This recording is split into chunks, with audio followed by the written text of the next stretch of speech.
Nothing like the smell of burning powder to wake you up in the morning, especially coming from my favorite Hellblaster.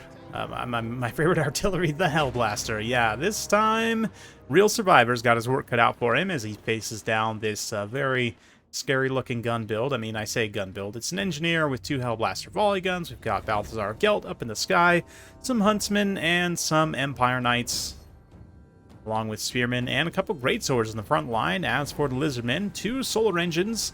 Got a bunch of Croc scores, including some Sacred Croc scores, the big Croc score himself, Nakai the Wanderer, coming on through the Glacial Lake. And did he actually forget to take a caster? S-tier move, honestly, if he did. But let's not pay too much attention to that, and instead watch up close as Solar Engines are going to hit these great swords in the front line here. I'm curious. We'll probably see some... ooh, look at that. Skink charge in the back, too. Empire Knights just hammering into some Skinks. Do get hit as well by the Sacred Croc scores. They are Red Crests, so they've got poison and AP, but they took a massive amount of damage on that charge.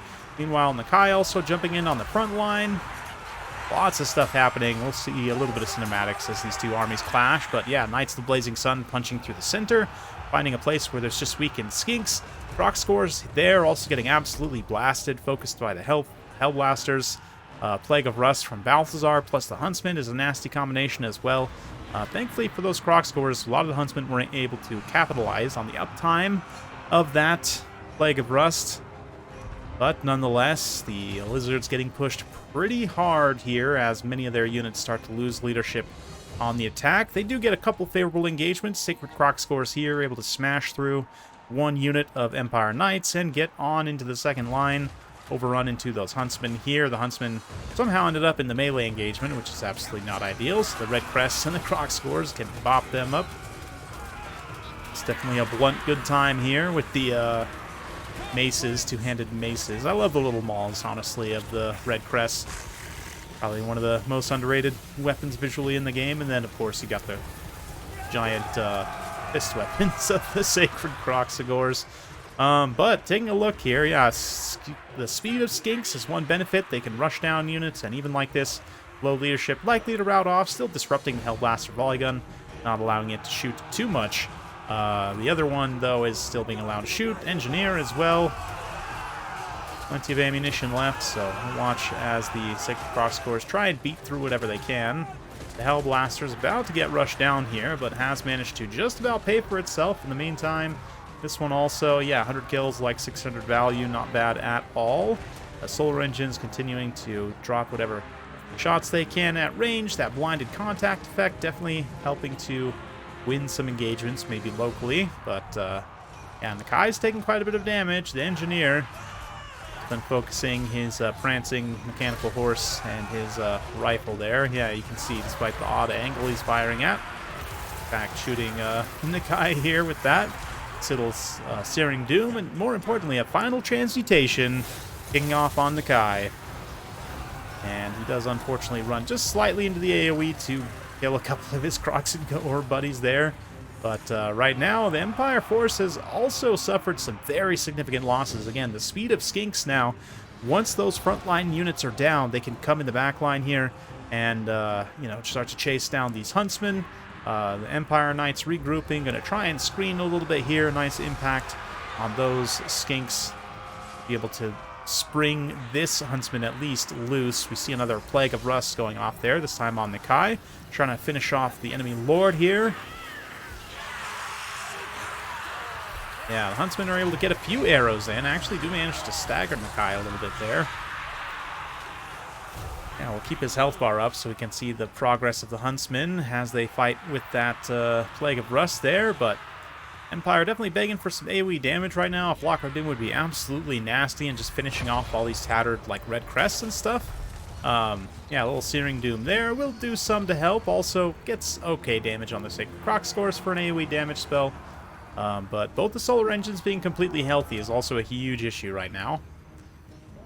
That being said, Nakai might go down here. He's got his Primal Roar. He's got his Cold-Blooded, trying to keep himself on the field. Sacred Croc scores regroup, managed to chase down those Huntsmen and get them off the field. Both these Sacred Croc scores, in fact, doing okay in terms of their remaining HP. This one not so much, but they all managed to have Unify in a relatively safe location. I mean, looking at the Empire units that are able to kind of threaten them here, there's not a lot. There's still the one great sword, very, very beat up here. On the far side, the Huntsman as well. If this unit were to turn and fire, that's probably the most dangerous thing remaining. Engineer is also obviously quite dangerous. Has quite a bit of HP and ammunition left. But the double solar engine against him, he should get outgunned pretty heavily in that 2v1 engagement, although the solar engines don't have a lot of ammunition left. Not sure they'll have enough to actually finish him off. We'll have to see. But yeah, the engineer is going to continue kiting here, just shooting and scooting as much as he can. And still getting shot by the solar engines. Balance power does come back towards even right now. But engineer does have some ammo refills left, I believe. Actually hasn't used any of his ammo refills yet, which is a little bit painful. Not that it will probably matter that much. I don't know that any of the Empire units are actually going to run out of ammo before they just get killed. But assuming they do get killed here, another final transmutation pops off, and I believe this is the end for Nakai. Oh, maybe not. He manages to just barely survive that cast, but falls to the first arrow that lands in his giant gaping mouth. Maybe if you shut it, you wouldn't have gotten killed there, sir. Anyway, chew with your mouth closed, guys. PSA from Dov. Yeah, we've got the Red Crest here, kind of making their stand. A lot of the Empire units also just decided route at about the same time, so definitely anyone's game still at this point. When I say anyone, mostly the Solar Engines, especially since they have a very slight vigor refresh. I don't know that it actually ends up mattering that much. They're already very tired, but oh, it's a plus 0% vigor per second. That's great. I think it's technically like 0.5, something like that. But hey, it's 2 terror-causing single entities in the late game, and they are not all alone, unlike the Empire single entities, which at this point are basically soloed out. The engineer, of course, continuing to fire. His rifle takes down a couple more unit models of the Crocsagors, but critically, we do still have just a handful more Crocsagors and Skinks over on the far side that can come in and support the late game. But let's fast forward a little bit here. The engineer actually does get straight routed and not quite finished off, but it is enough to deal enough leadership damage to rout him off. Balthazar now has to make his final stand, and despite what the balance power may have you think, Balthazar does not have a great chance of beating all of this stuff. Maybe he could get a leadership victory here if he can finish off a few units, but just the solar engines by themselves probably have enough health to hold their leadership, and especially with the two of them, prevent army losses. But let's see. Balthazar's going to chase one unit of Crocsagors. Does have pretty solid charge bonus and stats. Not a complete pushover on his special Pegasus here, but ultimately it's a 2v1, single entity engagement with some monstrous infantry support, so Balthazar's just going to have a hard time getting any attacks in, really, here, and utilizing that charge bonus and mobility, and I do foresee that he will not win this engagement. Yep, there it is. The armor of the Bastildon's just way too much in that late game for Balthazar to get through with just his regular old sword melee attacks. But yeah, definitely a very fun one, for sure. Real Survivor said that was down to the... Oh, what did he say specifically? Down to the wire, basically, right? Yeah, fun one for sure. Fun one for sure. I enjoyed. Hopefully you did as well. Lizardmen versus Empire, such a classic matchup. Can be tough for the Empire, given the existence of Cold One Riders, specifically the 850 ones, just give you a lot of problems here. But I appreciate them, Real Survivor here going in a different direction with more of a Crocsagor-oriented build, very thematic. Also didn't have a caster, ultra Chad move, if you ask me. To forget bringing your caster. Definitely never, ever done that myself. Absolutely not. Never.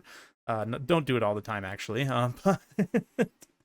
Yeah, fun stuff. Hopefully you guys enjoyed. If you did, be sure to like and subscribe. Hit that bell notification. We'll see you next time.